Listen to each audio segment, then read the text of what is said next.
शिवसेनेची सुनावणी सुरू आहे. ज्या पद्धतीने ही सुनावणी होते त्याच पार्श्वभूमीवर राष्ट्रवादीचं काय होईल असा सुद्धा प्रश्न उपस्थित केला जातोय. मुळात आता जी शिवसेनेची सुनावणी सुरू आहे कोणाच्या समोर आहे? कोणाच्या समोर आहे सुनावणी? सीजे. मी एक तुम्हाला सांगतो, सुनावणी चांगल्या पद्धतीने चालली. सिब्बल साहेब कदाचित हे शिवसेनेचे म्हणजे उद्धव ठाकरे साहेबांचे कदाचित ते वकील सुद्धा आहेत, बरोबर ना? सिब्बल साहेब सुनावणी म्हणजे त्यांनी जे मुद्दे मांडलेले आहेत ते खूप सुंदर पद्धतीने चांगल्या पद्धतीने मांडलेले आहेत. पण चीफ जस्टिस ऑफ इंडियाच्या समोर ती सुनावणी तिथं चालू आहे.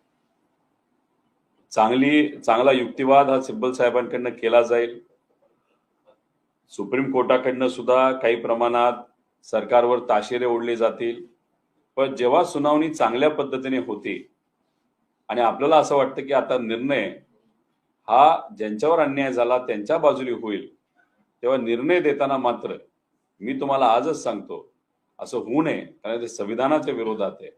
तो कदाचित उद्धव ठाकरे साहेबांच्या पक्षाच्या विरोधात चीफ जस्टिस ऑफ इंडिया निर्णय देऊ शकतील अशी भीती मात्र त्या ठिकाणी आम्हाला सगळ्यांना वाटते.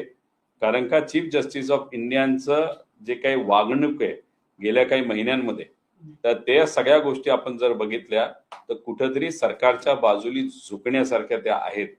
आणि त्याच्यासमोर ही सुनावणी होत असेल तर उद्या जाऊन हा निर्णय कदाचित हा सत्ताधाऱ्यांच्या बाजूने लागू शकतो अशी मात्र भीती त्या ठिकाणी आम्हाला वाटते. जेव्हा आम्ही सीजीआयच्या विरोधात बोलतोय त्याचा अर्थ न्याय व्यवस्थेवर आमचा विश्वास नाही असं नाही, आमचा विश्वास आहे, बाकी जजेसवर विश्वास आहे.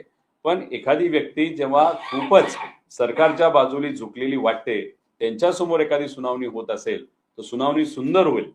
सगळ्या सामान्य लोकांना आणि पक्षाला असं वाटेल ज्यांच्यावर अन्याय झाला की आता आपल्या बाजूनेच निर्णय घेतला जाईल.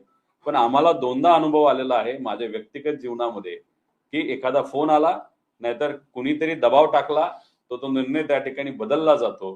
त्यामुळे सुनावणी चांगली झाली असली निकाल काय येतो याच्याकडे आपण सगळेजण लक्ष देऊन राहू द्या की या सिस्टम मध्ये, या लोकशाहीमध्ये ज्याला एक महत्वपूर्ण स्तंभ आपण समजतो संविधान टिकवण्याचा, जगवण्याचा आणि जिवंत ठेवण्याचा, तो म्हणजे ज्युडिशरी. या बाबतीत अजूनपर्यंत त्या ज्युडिशरीमध्ये कुठेतरी लोकशाही टिकवणारे लोक आहेत का हे मात्र त्या ठिकाणी आपल्याला बघावं लागेल.